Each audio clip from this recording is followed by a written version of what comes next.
Although there were slight advancements of African American civil rights in the 1960s, frustrations with the slow pace of the movement grew increasingly more prominent throughout the decade.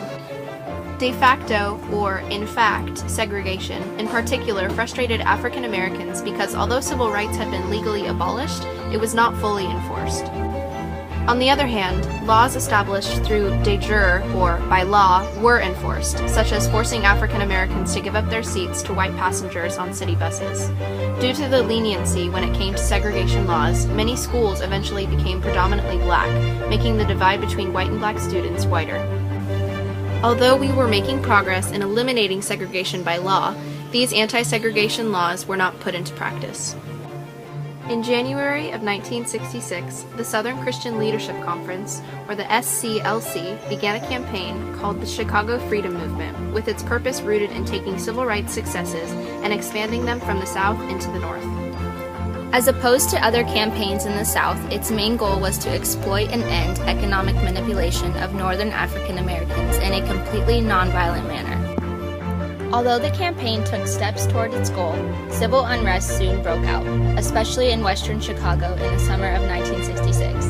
Martin Luther King Jr. as well as his fellow campaigners were also pelted with bottles and bricks while walking through a white neighborhood in August of the same year. Furthermore, the campaign was challenged by its immensely diverse group of African Americans and struggled to unite them as one.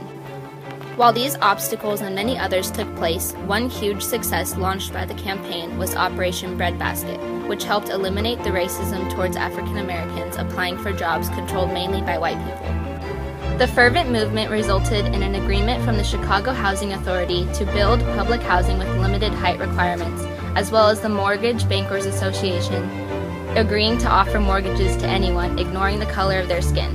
King said this was the first step in a 1,000-mile journey. In the 1960s, many African Americans were frustrated due to discrimination and a lack of social services in ghetto areas.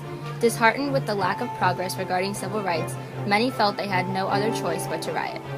Riots became commonplace during this time, amounting to as many as 700 violent protests between 1964 to 1971 that caused a large number of arrests, death, and destruction of property.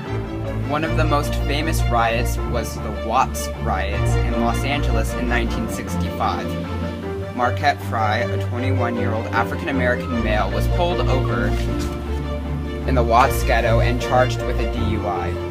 During his forceful arrest, his mother and brother came out from their house to attack the police officers, resulting in their arrest as well.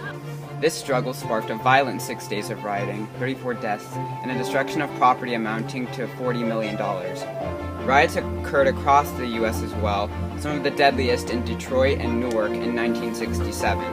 In response to these riots, President Lyndon Johnson created the Kerner Commission to provide recommendations to prevent these riots from happening again. The commission criticized many failed social, housing, and education policies, famously stating that our nation is moving towards two societies, one black and one white, separate and unequal. President Johnson rejected and ignored these claims. African American frustration with the movement spurred change in how they would achieve equality. All black movement campaigns were forced to think of new tactics that would make the nation question the existing segregation in society. The difficulties that African Americans endured increased the amount of arrests and abuse. This caused the white people to only see the black movement as violent and not achieving its true goal of integration.